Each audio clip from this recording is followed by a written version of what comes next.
오늘은 정죄주일이자 고난주일입니다. 다 함께 살아계신 하나님께 예배드리겠습니다. 아버지께 참되게 예배하는 자들은 영과 진리로 예배할 때고 나니 곧 이때라. 아버지께서는 자기에게 이렇게 예배하는 자들을 찾으시느니라. 하나님은 영이시니 예배하는 자가 영과 진리로 예배할지니라. 아멘.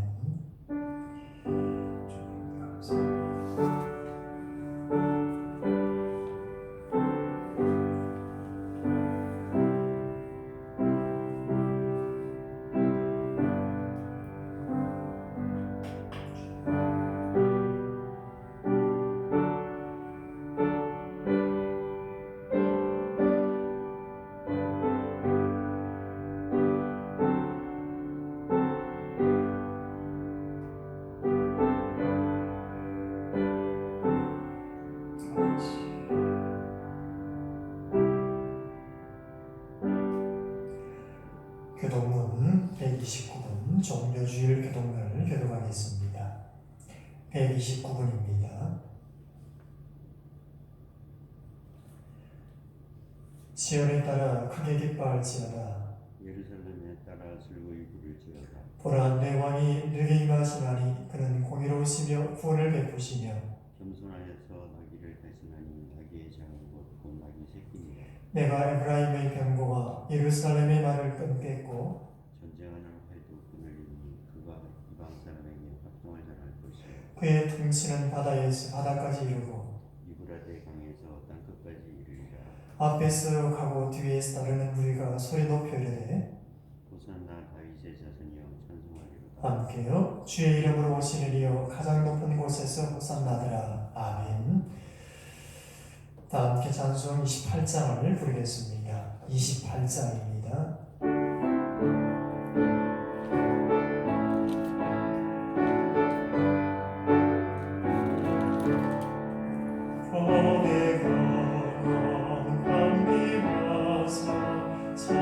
찬송하게 하소서. 한량없이 선의하신 증명할 길 없도다. 천사들의 찬송가를 내게 가르치소서. 보소하신 그 사랑을 항상 찬송합니다. 주의 크신 도움마다 이때까지 왔으니 이와 같이 천국에도 이루기를 바라네. 하나님의 품을 떠나 죄에 빠진 우리를 예수 구원하시려고 보혈을 흘려주셨네. 주의 귀한 은혜 받고 일생 빚진 자 되네. 주의 은혜 삭을 빼사 나를 주께 내소서. 우리 마음 연약하여 범죄하기 쉬우니 하나님이 받으시고 천국인을 지소서.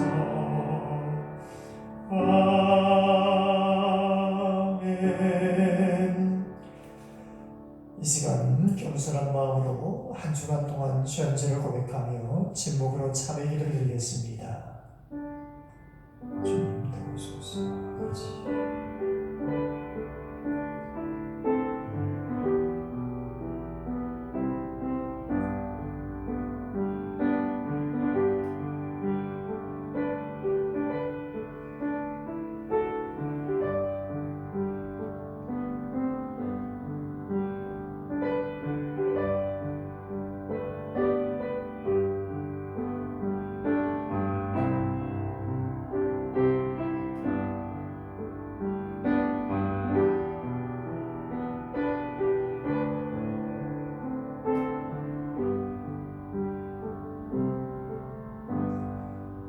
예수 말씀하시되 우리가 서로 변론하자. 너희 죄가 주홍 같을지라도 눈과 같이 이어질 것이요 진홍같이 붉을지라도 양털같이 희게 되리라. 아멘. 다 함께 사도신경으로 제가 고백하겠습니다. 나는 전능하신 아버지 하나님 천지의 창조주를 믿습니다. 나는 그의 위대하신 아들 우리 주 예수 그리스도를 믿습니다. 그는 성령으로 잉태되어 동정녀 마리아에서 나시고 본디오 빌라도에게 고난을 받아 십자가에 못 박혀 죽으시고 잠이 든 지 사흘 만에 죽은 자 가운데서 다시 살아나셨으며 하늘에 오르시어 전능하신 아버지 하나님 앉아 계시다가 그게로부터 살아있는 자와 죽은 자를 심판하러 오십니다. 나는 성령을 믿으며 거룩한 공교회와 성도의 교제와 죄를 용서받는 것과 몸의 부활과 영생을 믿습니다. 아멘. 다 함께 찬송 135장을 찬양하겠습니다. 135장입니다.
세상 지나고 변할지라도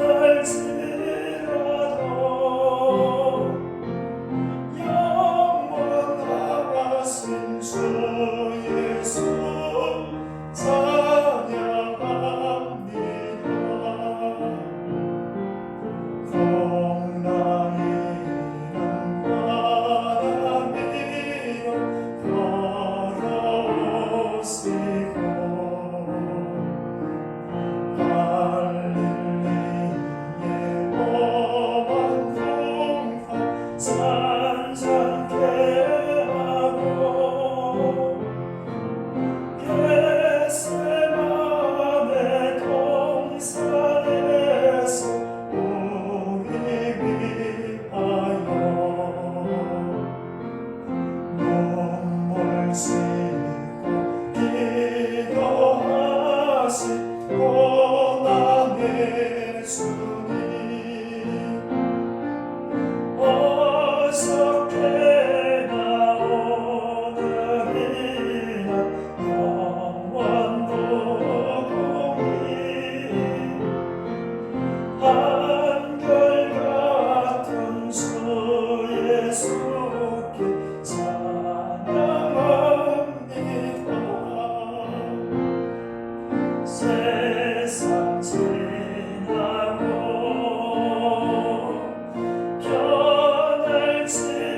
변할지라도 영원하신 주 예수 찬양합니다.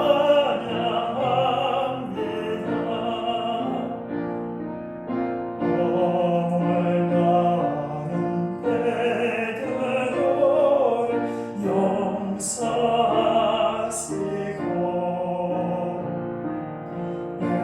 의심많은 도마에게 확신 주시고 사랑하는 그의 제사 가슴에 안고 부드러운 사랑을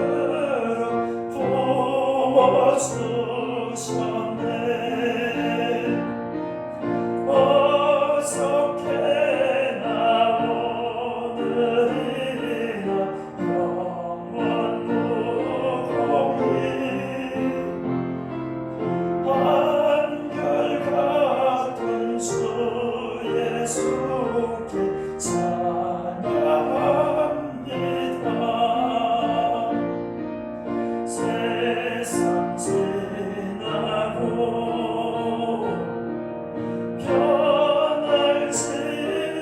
변할지라도 영원하신 주 예수 찬양합니다.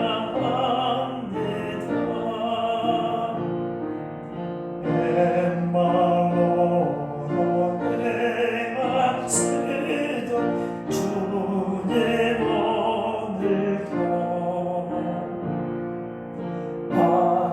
한결같이 우리 곁에 함께 계시고 우리들을 영접하러 다시 오실 때 변함없는 영광 예수 진입해오리.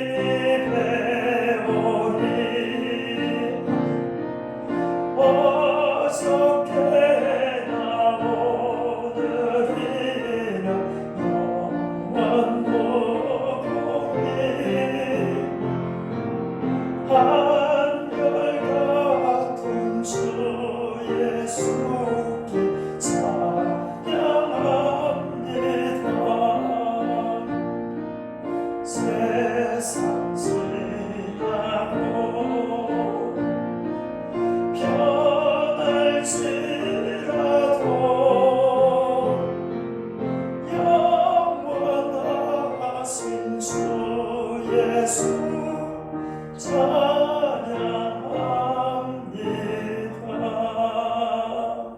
아멘. 기도하겠습니다. 긍휼이 풍성하신 하나님 아버지, 광야 같은 세상에서 하나님을 떠나 살면서 방황하던 저희들이 오늘 주님 복된 주를 기억하며 주 앞에 예배드리게 하시니 감사합니다. 이르시되 내가 은혜 베풀 때에 내게 듣고 구원의 날에 너를 도왔다 하셨으니 보라 지금은 은혜 받을 만한 때요 보라 지금은 구원의 날임을 오늘로 말씀을 통하여 알게 하시고 고백케 하시니 참으로 감사합니다. 이 말씀 의지합니다.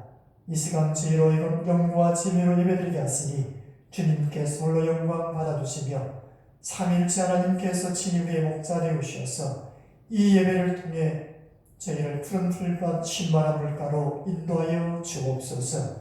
그래서 코로나19로 인한 순탄치 많은 이 세상을 살아가면서 주님 주시는 능력과 평안으로 힘있게 살게 하시고 각자의 피곤한 심령에는 평안과 안식을 주시며 진리를 갈망하는 자녀들에게는 풍성한 영생의 꼴로 먹여 주옵소서. 이 시간 우리 조국 대한민국을 위해 기도합니다.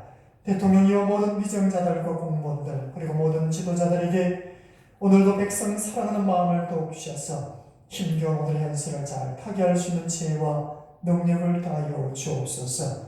만물의 근원 되시는 하나님 아버지, 오늘 하나님 아버지 4월 15일 총선을 앞두고 있습니다. 오늘도 지역과 백성을 사랑할 수 있는 마음으로 잘 섬길 수 있는 선량들이 선택되게 하시고 하나님의 인도하심을 따르나 민족을 잘 지도할 수 있는 위정자로 세워지게 하여 주옵소서. 우리 하나님은 교회를 위하여 널 새롭게 하시고 주님의 성령이 널 살아있는 교회를 이끌으시기를 간절함으로 기도합니다. 건너건수에 죽어난 영혼들이 살아나며 낙심과 절망 속에 오늘도 머물러 있는 이들이 치유와 회복 역사를 이루는 구원의 통주되기를 간절함으로 기도합니다. 성도들 위해 기도합니다. 하나님의 부르심 앞에 세워진 저들이 오니 실족하지 않은 이들을 붙들어주시고 언제나 하나님 편에 세워지는 믿음의 자녀들에게 간절함으로 기도합니다. 힘겨운 상황 속에서도 날마다 머무는 삶의 자리마다 주님 친히 찾아오셔서 선한 그룹으로 인도하여 주옵소서. 코로나 바이러스 감염증이 속히 지나가기를 기도합니다. 더 이상 간절함으로 기도하니 확산되지 않게 하시고 모든 확진자들에게도 긍휼을 베푸셔서 회복과 치유 역사를 더하여 주옵소서. 그래서 오늘의 힘이 되게 내일의 소망을 주님 안에 주시는 그 평강과 복을 내려 주옵소서. 이것이 온 성도들의 삶의 간증이 되게 하시고 찬송과 감사의 고백이 되게 하여 주옵소서. 이제 주신 말씀을 듣고자 합니다. 듣는 우리의 마음밭을 기름하여 주시고 그 말씀 따라 준행하고자 하는 믿음의 결단 또한 허락하시고 나아가 삶의 자리에 말씀에 의지하여 실천할 수 있는 말씀 되게 하여 주옵소서. 사순절을 이제 마지막으로 지나며 고난주간을 맞이합니다.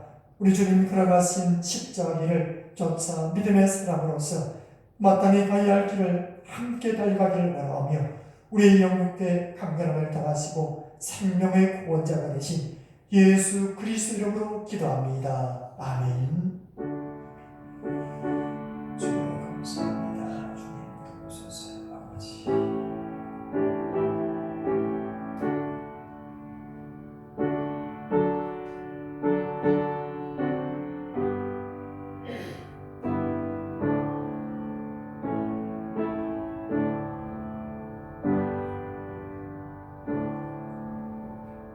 오늘 우리 주시는 하나님의 말씀은 사도행전 13장 38절 39절 말씀입니다. 사도행전 13장 38절과 39절 말씀입니다. 제가 가진 성경은 신약성경 210면에 있습니다. 사도행전 13장 38절 39절 말씀입니다.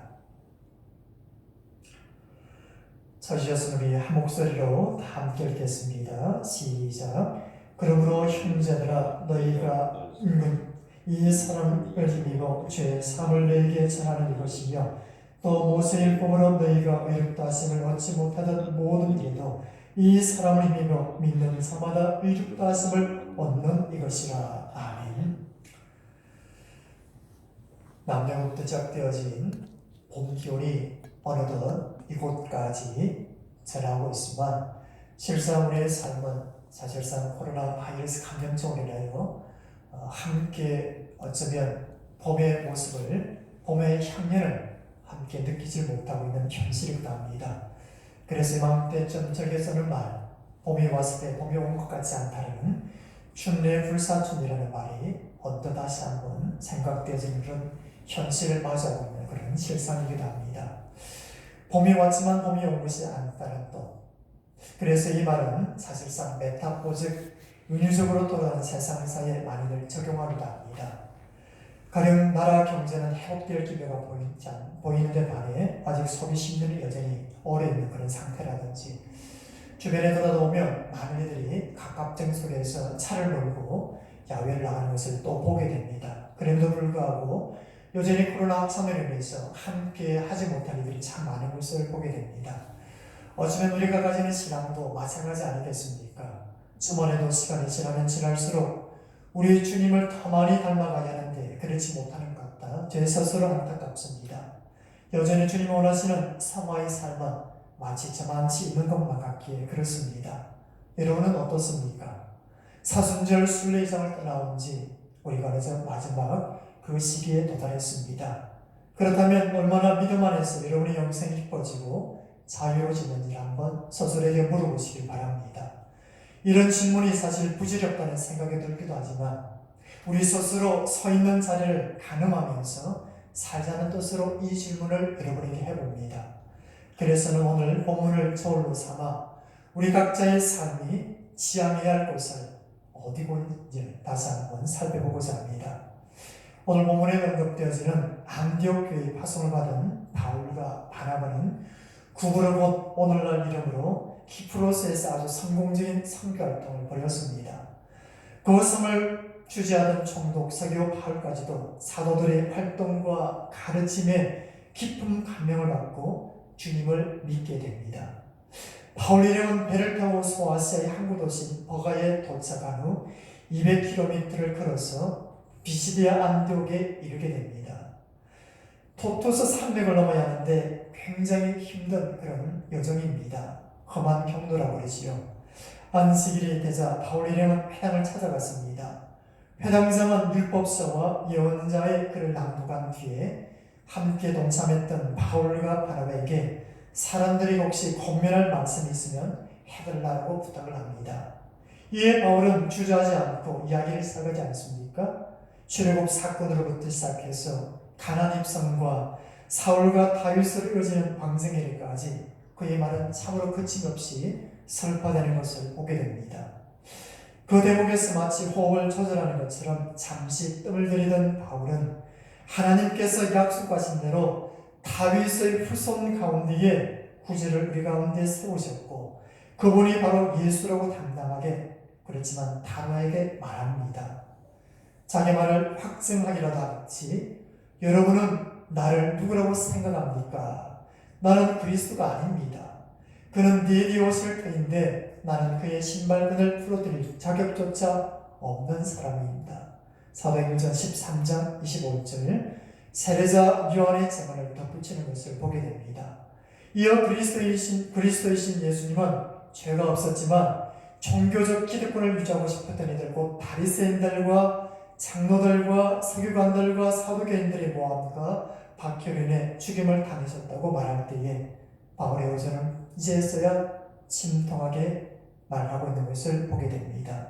이었고 먼 곳을 응시하던 사도 바울이 다시금 이제 힘을 써 말합니다. 그러나 하나님께서 예수를 죽은 사람 가운데 살리셨습니다. 여기서 그러나로 말할 때 돌연 바울의 말에 힘이 실리는 것을 볼 수가 있습니다.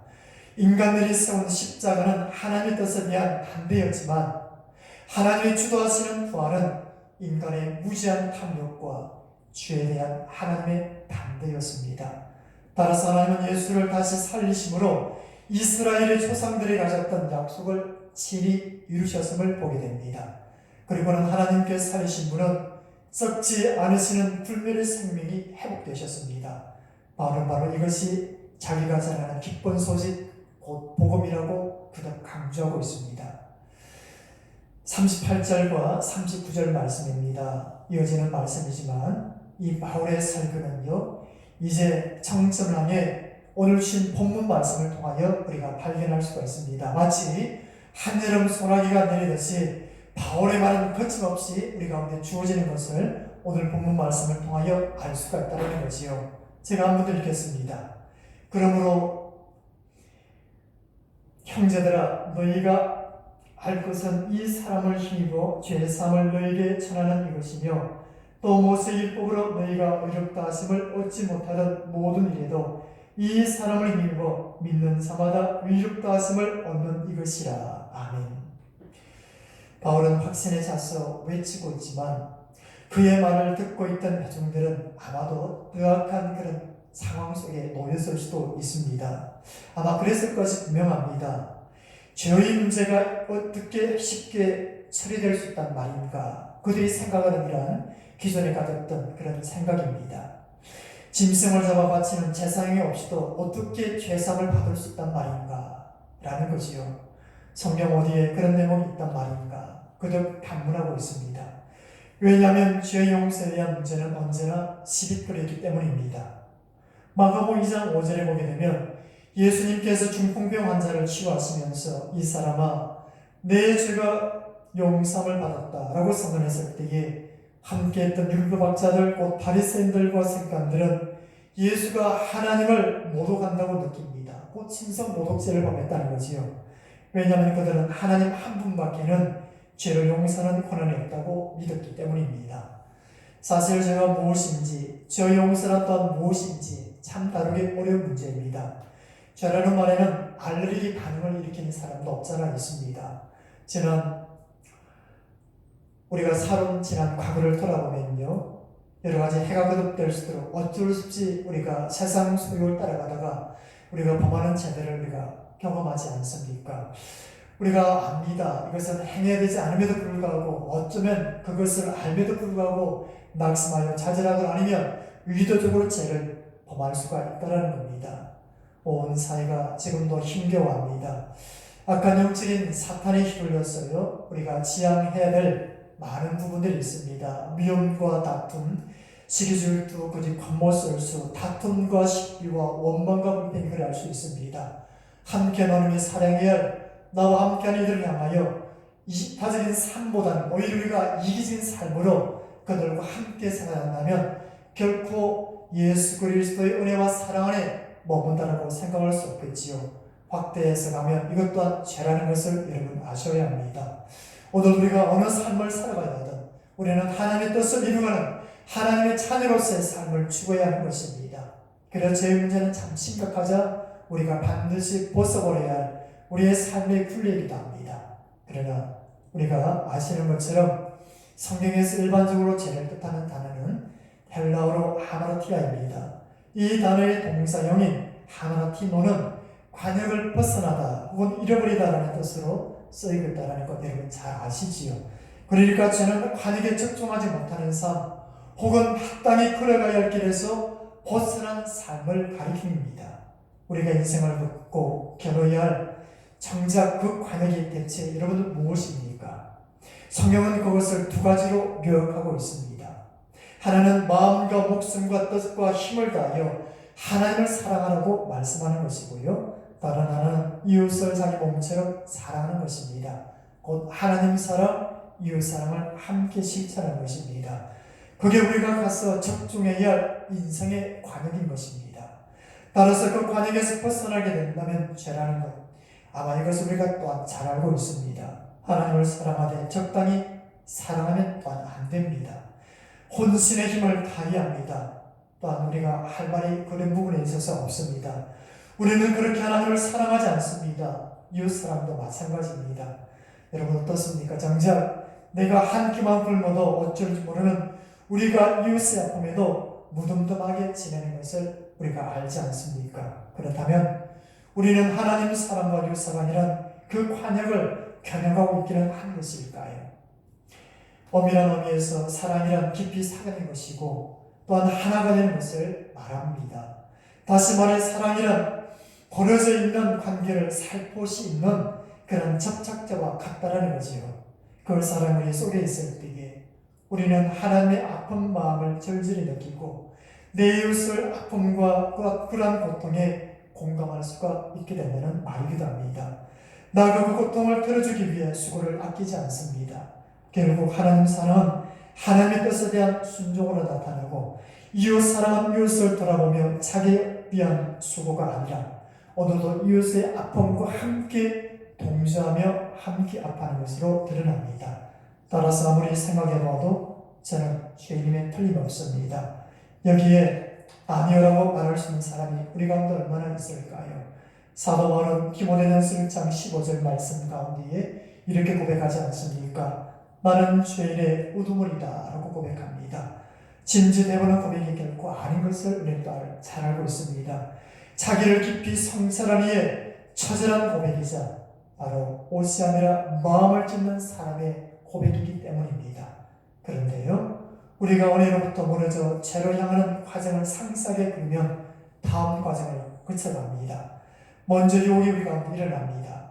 그것은 이 세상으로부터 오는 것일 수도 있고 아니면 육체나 마귀 사탄으로부터 오는 것일 수도 있습니다. 두 번째는요, 하나님이 곧 성령께서 그에게 죄가 가까이 있다고 경고하면서도 더 열심히 깨어서 기도하라고 명령하십니다.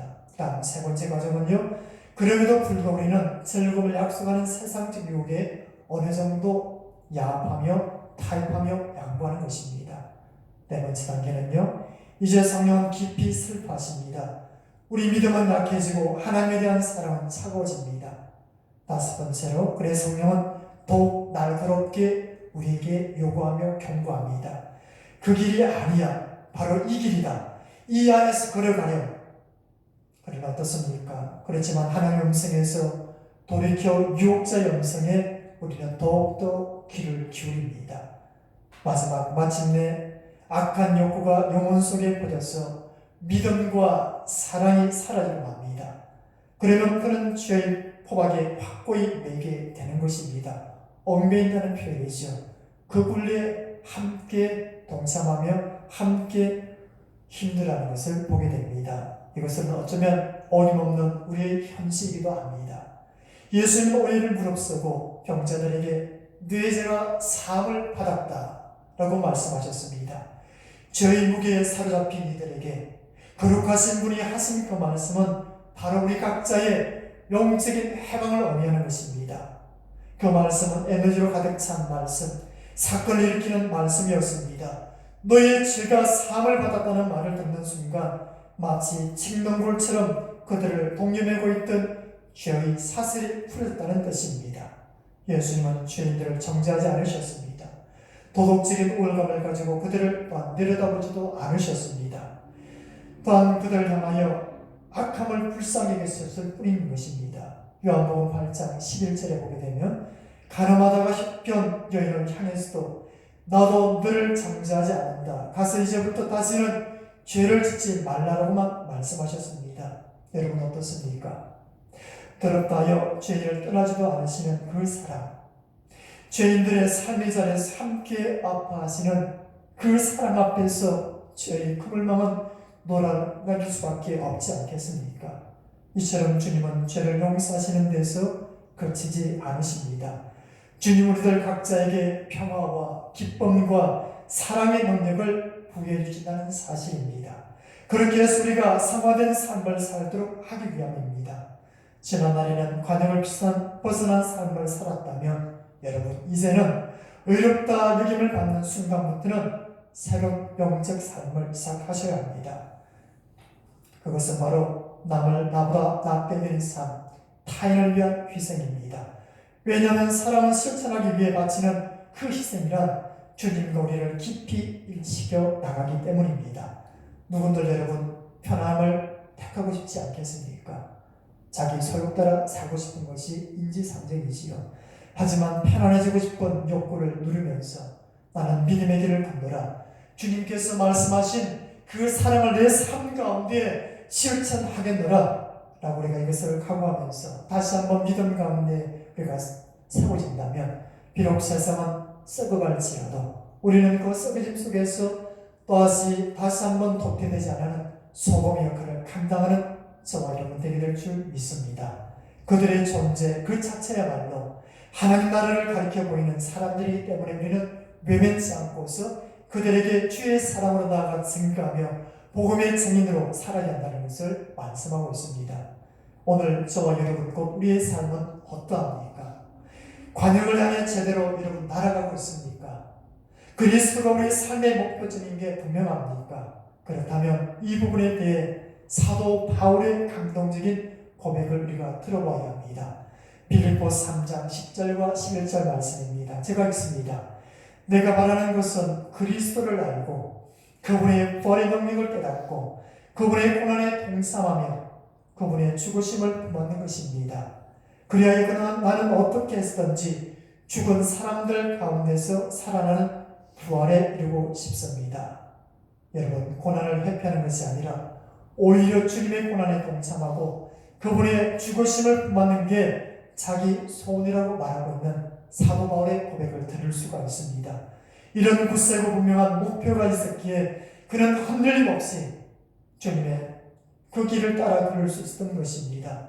사순절 곧 우리가 다시 만나야 할 이 고난주가 바로 이 마음을 하나 얻기를 위해 구별된 시간 아니겠습니까? 가야 할 길이 멀지만 우리가 생각해야 할 것은 한 걸음 앞이라는 것을 꼭 놓쳐서는 안 될 것입니다. 헨리 나우에는 자신의 유작이 된 안식의 여정이라는 하루하루를 그 책에 보게 되면 하루하루를 잘 살고 싶다고 말하면서 스스로에게 이런 질문을 합니다. 참고로 하시고 여러분 꼭 한번 새겼으면 합니다. 이런 내용입니다. 나는 오늘 평안을 베풀었는가? 누군가의 얼굴에 미소가 찾아들겠는가? 치유의 말을 내가 했는가? 분노와 원망을 버렸는가? 용서했는가? 아니면 사랑했는가? 지금 나는 누구를 여러분 믿고 있습니까? 바꿔 말하면요, 하나님을 믿는 사람은 누구입니까? 가시밭길 위를 걷고 있는 이들의 설 땅이 되어주는 그 사람을 의미하지 않겠습니까? 시린 마음으로 인생을 방황하는 사람들의 힘이 되는 터전이 되어주는 사람입니다. 고통 중에 있는 이들의 마음을 들어주기 위해 사랑의 수고를 아끼지 않는 사람입니다. 그래서 보면 이렇게 말합니다. 야고보서 1장 17절 말씀입니다. 하나님 아버지께서 보시기에 깨끗하고 흠이 없는 경부는 고난을 겪고 있는 고아들과 가부들을 돌아보아 주며 자기를 지켜서 세속에 물들지 않게 하는 것이다 라고 말입니다. 사랑하는 여러분, 말씀을 맺고자 합니다. 종려주일이자 우리 주님께서 마지막 십자가를 걸어가시는 고난주간입니다. 십자가에 달리시기까지 걸어가셨던 그 비아돌로로사 고난의 길, 십자가를 동일하게 저와 여러분이 또한 올 한 해 맞이하고 있습니다. 지금 세상은 여전히 어둡고 또한 그 어둠이 지배하고 있습니다. 힘듭니다. 불편합니다. 일상의 평화로움이 사라진 것 같습니다. 내가 사랑하는 이들에게 나아가 환한 모습을 안기까지 참으로 여러 가지 장애가 놓여있는 것이 오늘 우리의 현실이기도 합니다. 속히 코로나 바이러스 감염증, 곧 코로나19가 떠나가야 합니다. 여러분 개인적으로 기도하시고 머무는 삶이 살릴수도 여러분 기도하셔야 합니다. 또한 우리가 주어진 이 삶의 힘에 될지라도 다시 한번 우리가 믿음 가운데 어둠은 반드시 물러가리라는 우리 각자의 마음속에 돋아난 믿음이 있다면 오늘 우리가 우리 삶 가운데 조그마한 변화의 시작이 우리 가운데 일어나지 않겠습니까? 별빛을 따라 주님께 나왔던 통방망하던처럼 우리도 주님의 빛을 향해 혼신의 힘으로 나아가셔야 합니다. 그리고 인간의 정신을 묘사하게 만든 이 세상에 영적인 비전을 제시할 믿음과 용기를 다시금 가지셔야 합니다. 얼마나 많은 일을 했는가, 아니면 내가 얼마나 많은 일을 돕고 있는가가 중요한 것이 결코 아닙니다. 사람들의 칭찬을 받는 것도 중요하지 않습니다. 문제는 우리가 올바른 관행을 향해 날아가고 있냐, 이것이 굉장히 중요합니다. 그 올바른 관행을 향해 우리의 삶이 집중되어질 때에 우리는 어떤 세파 앞에서도 흔들리지 않는 중심을 얻게 될 줄 믿습니다. 이 중심을 얻지 못해 우리 삶이 맥이 없습니다. 열정의 흐름도 사라졌습니다. 이제 사순절 기간을 끝나며 더불어 고난주간을 우리 가운데 맞이할 이 순간순간마다 내내 여러분 각자의 혼신의 힘을 다해 예수라는 올바른 관행을 향해 몸과 마음을 집중할 수 있기를 바랍니다. 그래서 우리의 영적 삶에서 춘례 불사주는 존재하지 않는 상화의 삶을 추구하는 한 주간 믿음의 가운데 살아가는 저와 여러분 되기를 다시금 주님의 이름으로 축복합니다. 기도하겠습니다. 자비하신 주님, 우리 주님께서 그리하셨던 것처럼 우리도 주님의 빛을 향해 혼신을 다하여 살아가기를 간절함으로 기도합니다. 우리를 구원하셨던 그 사랑과 그 은혜를 우리 또한 나누며 살 수 있도록 올바른 환영을 향해 집중하게 하여 주옵소서. 우리를 구원하시려고 십자가를 진 예수 그리스도 이름으로 기도합니다. 아멘. 귀 앞에 알리는 소식입니다. 오늘은 종료주일이자 이제 고난주간의 첫날이기도 합니다. 한 주간 동안 우리 수요예배, 금요일은 없지만 우리 한 주간 새벽 기도를 있습니다. 힘나는 데까지 나오셔서 기도 잘 지켜주시고요. 다음 주일은 부활주일로 지키겠습니다.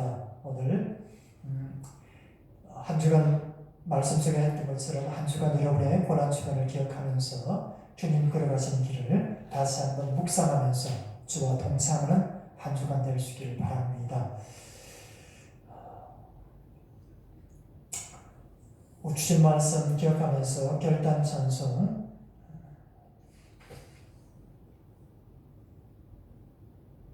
324장 힘차게 부르겠습니다.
우리에게 또